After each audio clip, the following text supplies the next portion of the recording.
Hi, everybody. This is Loren Baker, founder of Search Engine Journal, and thank you for joining us today on today's SEJ Show. With me today, I have a special guest, Miranda Miller, the managing editor of Search Engine Journal. Hey, Miranda, how's it going? Hey, Loren. Good. Thanks for having me. Absolutely. Thanks for jumping on. It's such a pleasure to have you and connect, especially in this new year. We're still in. Is it too late to say Happy New Year now? It's almost No. mid-January. Okay, so Happy New Year. Happy New Happy Year. New Year. And Happy New Year to everybody. For today's episode, we are going to be discussing some of the most important SEO trends to look forward to in 2022. So SEJ, we just published our SEO Trends 2022 ebook, which is available for download, and we'll drop the link in the recording as well. But it's basically, if you just search for SEO Trends 2022, you're going to find it. And how many folks did we get contributing to this, Miranda? We had 44 SEO experts contributing this year. Wow, that's quite a bit. That's 44 divided by 2 is 22. That is correct.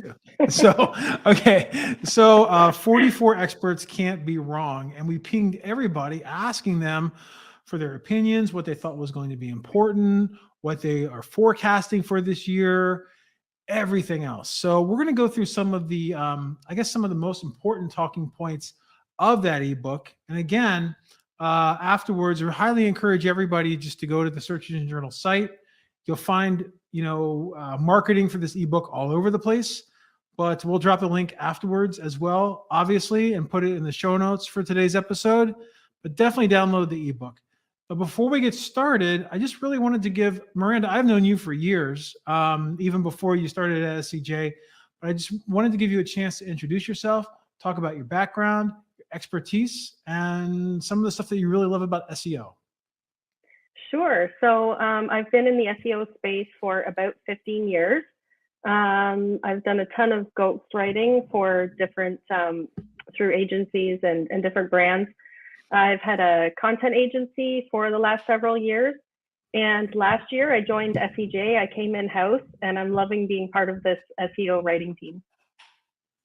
Awesome. And you are a digital nomad to a degree, correct? Like a practicing. Yes, I would say nomad. Practicing, yes, like aspiring. So maybe 3 months a year pre-COVID, I would travel and work. And now I do that whenever there's a little opening that we can sneak away. And where are you right now? Right now I'm in Playa del Carmen. So I'm escaping the Canadian winter. I spend most of my time a few hours north of Toronto, which is fabulous in the summer and really, really awful right now. So I'm down here getting some sunshine, taping the podcast with you and having a lot more fun on my lunch break. That's great. I've been to Playa del Carmen for a long time, but I do remember there's this bar. There's a couple of them that have swing sets outside the seats. Oh, nice. So you can sit on these swing sets. And I guess it's like an Instagram target now. Like everyone wants to take their picture there, but they're really cool. So that's good. And you were in Estonia not too long ago, right? I was actually. My agency is based out of Estonia. So they have their e-residency program. And so I've been there twice now, getting to know Tallinn, the main city. Yeah. Nice. And how was that trip? The last one was frigid. So it was, winter in a Soviet country. In August, it was amazing. I absolutely love Tallinn. It's a cool mix of old architecture and new technology, and they have a really thriving startup scene. So it was a fun place to hang out for a few days. Awesome. That's great to hear. And then also before we get started, I'd love to give a shout out to our sponsors for today's episode. First of all, InMotion Hosting, which I am wearing this merch right now. So I got my InMotion Hosting shirt on, and SEMrush. So I like to start my days with a cup of coffee, especially my SEMrush cup of coffee, which those of you that are watching the show can see right now as well. But thank you for InMotion Hosting and SEMrush for making the SEJ Show possible, for sponsoring these episodes. And we'll have some more about them later on in the show. But so Miranda, besides like contacting 44 different SEO experts, first of all, how do we find these people? So we to are contribute? super fortunate to have a network of over 100 contributing authors. They are experts in technical SEO, content, local SEO, social media, running the whole gamut of digital marketing topics. And we're lucky too that they're a really engaged group. So when we put out these topics and say, we would love to see what you think, what do people need to have on their radar? What can people stop worrying about right now? What was the hot topic last year that you don't need to take into 2022? So that's, most of them are our own authors. That's fabulous. That's fabulous. And I know our writing group, whenever I see you all drop something in there, or when I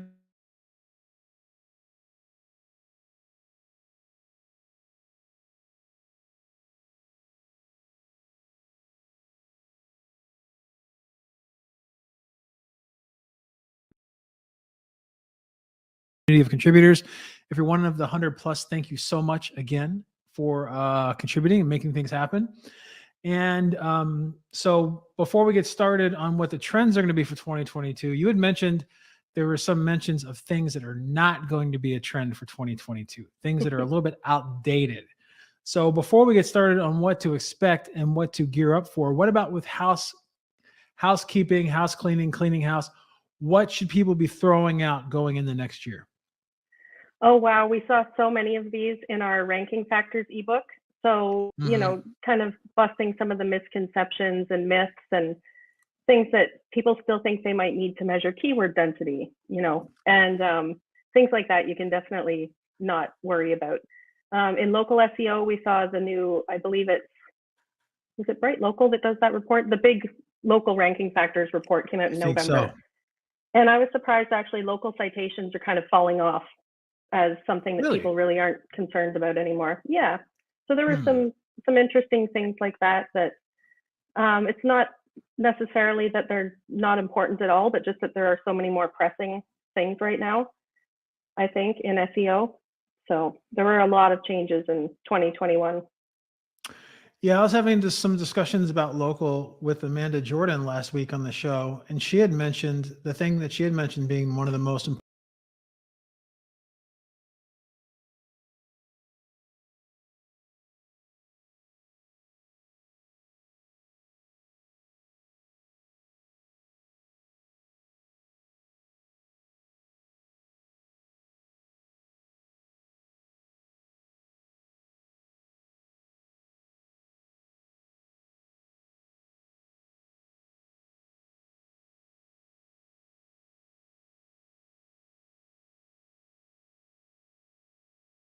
plan for this year is reviews, right? Like she said, that's definitely top of her list.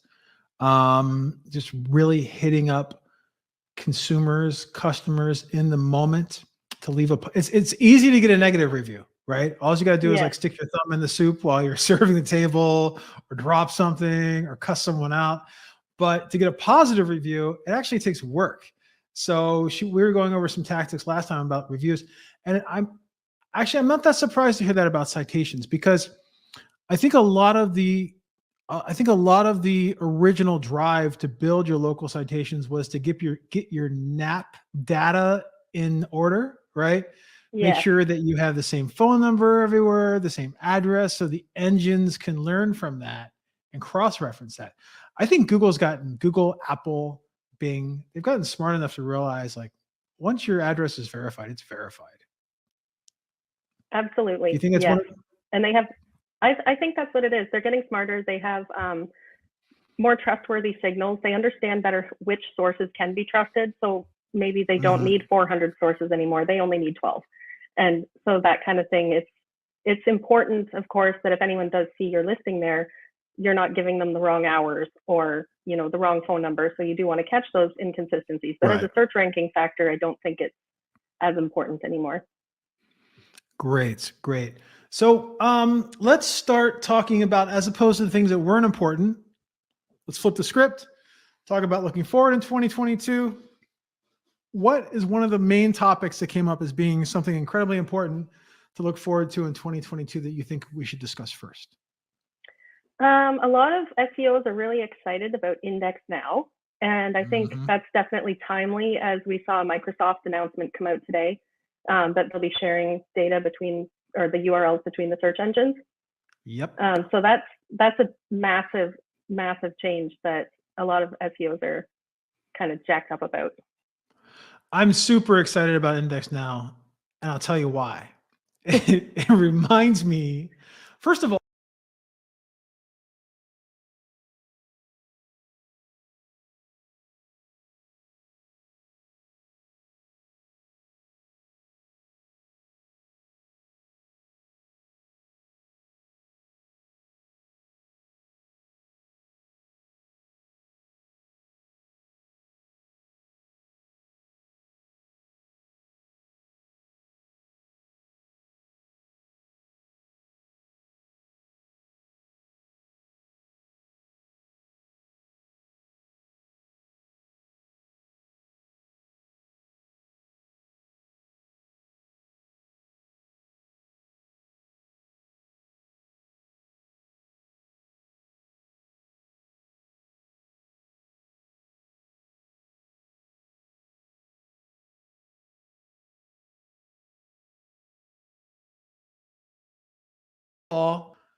I think we're on the verge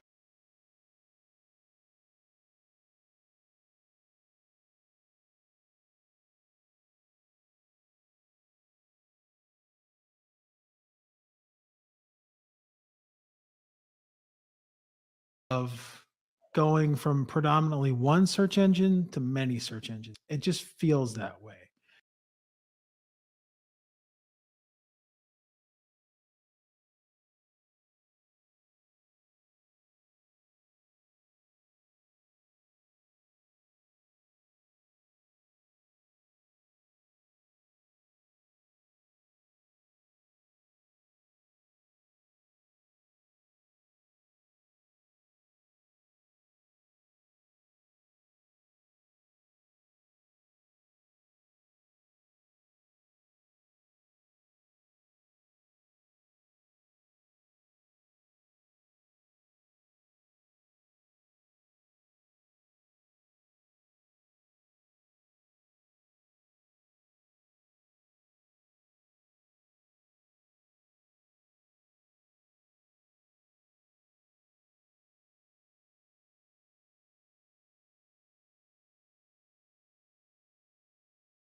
And we're at a time of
massive change that a lot of SEOs are kind of jacked up about. I'm super excited about Index Now, and I'll tell you why. It reminds me, first of all, I think we're on the verge of going from predominantly one search engine to many search engines. It just feels that way. And we're at a time of change right now. Like with things like crypto, the metaverse, Web3, I haven't seen this much excitement since the late 90s about something new. And it just feels to me that, and I don't understand any of these things because I'm old, but it feels to me that a generation that grew up with the internet is looking like, I didn't grow up with the internet. I didn't get online until I was like 20. So generation that grew up with the internet, digital natives, are looking for change. They're looking for something that's different than the status quo. It's not like two big companies running everything or three. Like when I was a kid, it was Microsoft and Radio Shack running everything. Now it's Google and Facebook, right? To a degree, like all of your online experience. So it's really interesting. We've talked to Neva. Every time we publish a post on DuckDuckGo on SEJ, like our traffic just goes through the roof about it. Like we should probably just do like a daily DuckDuckGo update. and there's other search engines like Yes and things like that that are launching. Brave browser search engine. And it just feels like everyone's getting ready. And that's the thing that excites me about Index Now, is because the ability to ping more than one search engine whenever you make a change to your site, to your page, you add something new, you subtract a page, it's pretty significant. And when I was talking to Fabrice Canal the other day about this, who's basically the architect of the Index Now protocol, there's a couple of things that he brought up that really were eye-opening to me. One is that Google was not just experimenting with Index Now, but they were pretty involved with it from day one, giving feedback, this and that, right? Two is that Index Now, a lot of when I see conversations in forums or Facebook groups about Index Now, I see a lot of replies. Oh, this is just Bing. Oh, it's just an alternative search engine. No, it's not. It's a protocol that's built by the folks that were at Bing and by people from other search engines to be able to take the dependence from crawling away and get that information instantly. And that's what excites me about it. It feels like everything's finally catching up on that end. Like crawling websites, all the stuff with like, crawl budgets and indexing and this and that, it's been around for a long time. But the ability just to communicate on the fly, you launch something new, boom, boom, boom. It's pretty amazing. That's what excites me about it. And I feel like all of these new engines launching and all of these new alternatives coming about, that if there's a way as a site owner that I can alert all of them at once that I've made a change to my site, first of all, it's incredibly efficient. But secondly, it reminds me of the late 90s when we had like Lycos and Hotbot and Alta Vista and Excite and all of that as well. So I'm getting a little bit nostalgia here. But yeah, that's what really excites me about it. Anything on your end? Like, what do you think of when you think of Index Now? I think it makes a lot of sense for all the search engines to be backing this. It's a dramatically improved user experience. People want the right information in real time. And so if the search engines have an opportunity to support you getting that correct information, that updated information out even faster, that serves their goals as well. They want to give the best and most accurate answer. And so I think it's almost kind of overdue. Like, it's great that this is happening now, because this is how you get that information in front of people in real time. Yeah, I think it is long overdue. Feels like things are catching up. And then also, what I also like about it is it's international, right? So it's Bing and Yandex. And I mention this every single episode whenever I talk about Bing, but let's not forget that DuckDuckGo utilizes Bing Webmaster Tools to identify URLs and new sites. So whatever you do in Bing with Index Now is going to help you with DuckDuckGo and other engines as well. Yandex is huge, and it's also my understanding there's multiple other international search technologies that are going to get in on this. So definitely just go to indexnow.org, I believe is the page of the protocol. There's more information. It's a really easy setup. They put out a WordPress plugin last week, and I think from what I hear, the word on the street is that more and more of these platforms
Hi, everybody. This is Loren Baker, founder of Journal, and thank you for joining us today. I make my living in writing, and it's like, are they actually? And indexing and this and that. It's been around for a long time, but the ability just to communicate, you launch something new, boom, boom. It's pretty amazing. That's what excites me about it. And I feel like all of these new engines launching and all of these new alternatives coming about, that if there's a way as a site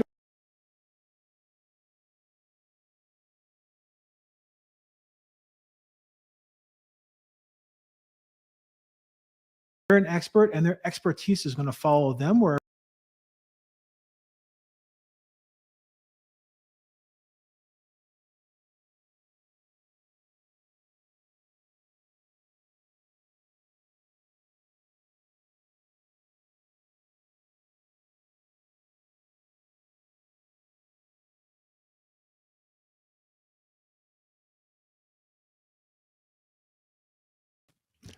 hi everybody, this is as well behind so super cool. Okay, and content quality, so you kind of group the two of those together. Do they go hand in hand, EAT and content quality, or can you have content quality without EAT? Oh, that's such a good question. And that's what comes up is people are like, well, can it still be quality if I haven't incorporated that, if I'm, in this industry or that?